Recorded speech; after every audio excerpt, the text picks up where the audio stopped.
before we go, Sure. before we go too Sorry. far down that path, I want to get to Ben, and nothing self-incriminating, right? Because your boss is speaking later today.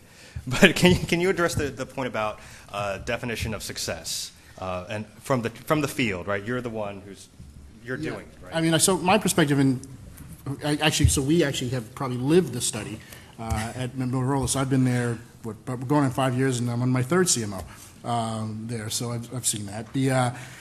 My perspective on that, in case you could probably talk about it a little bit later, is that one is the CMO having to have a very clear view and an agenda with the CEO prior to stepping in. And a lot of times I've seen the CMOs are not recognizing that part of what they're asked to do in some form or fashion, whether it's explicit or not, is to drive change in the organization. It could be, for us in the technology space, it's to drive change in that maybe we're not getting voice of the customer driven into the organization. Somebody's lost track of that, or building up the organization capabilities. And really getting that clearly articulated and understood with the CEO is really important, as opposed to coming in thinking the problem is an advertising problem, a brand problem, commissioning a brand study, you go spending all this time and money with this, new agencies and like, and the fundamental underpinnings of what's not working haven't been addressed. By the time you realize it, you're probably on your way out the door for one reason or another. You're not successful. The second thing is I've seen where the CMOs are not building the relationships. I think other panelists have talked about this earlier. Not building strong relationships with the other parts of the organization required to be successful. I have a philosophy about where marketing communications is headed. I tend to think it's headed to be more interactive, but not necessarily web-centric. We could talk about that offline. But that requires a different set of capabilities, and one of those capabilities is comfort, not just relationships with the CIO, but comfort with the CIOs, and you start thinking about measurability and profitability with the CFO, beyond just the budgeting cycle and having the conversations around, how come I can't get more money? So not having built up those relationships incredibly important. And then the other thing is, which something we haven't really talked a little bit about, which I think John was getting to, is marketing operations focus. Really starting to look at how do we run the function as it's a business.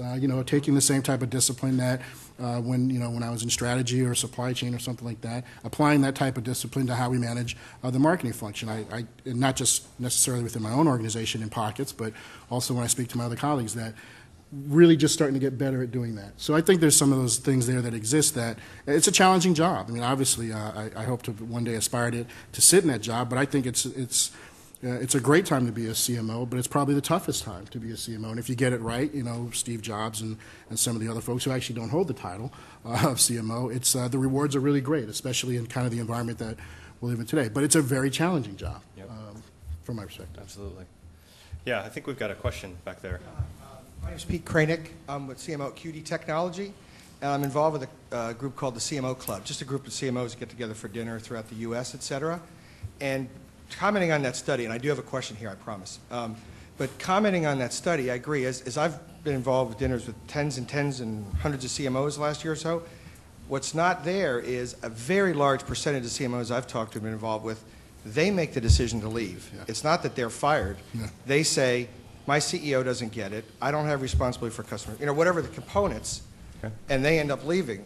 And so I guess my question for the group would be, given that, if you're giving advice to CMOs that are interviewing for positions or looking at positions, what types of things are critical what questions should they be asking their CEO? And you talked about some of the things you experienced recently, but what question would you ask to make sure you're making the right decision? Is this going to be successful, or am I in the right spot? Dan, I don't know if Ben, you want it, but I mean, that seems right up your alley, right? Yeah, I think that's what we attempted to allude to at the very beginning. It's a great question, and it's about definition of the role itself. And I absolutely agree with what John said. There isn't necessarily a right or wrong definition or necessarily the structure that should follow that. But if you sort of follow to take it completely outside most of this discussion, follow basic principles of architecture that form follows function. Well, what are you trying to do? What are we trying to do with this role or with this organization? And then how are we going to set ourselves up to do that? I think that's a very, very critical conversation, frankly, that we try to have with clients before we go to market to fill these roles, and that we encourage candidates to discuss very openly with the CEO or the board in the process.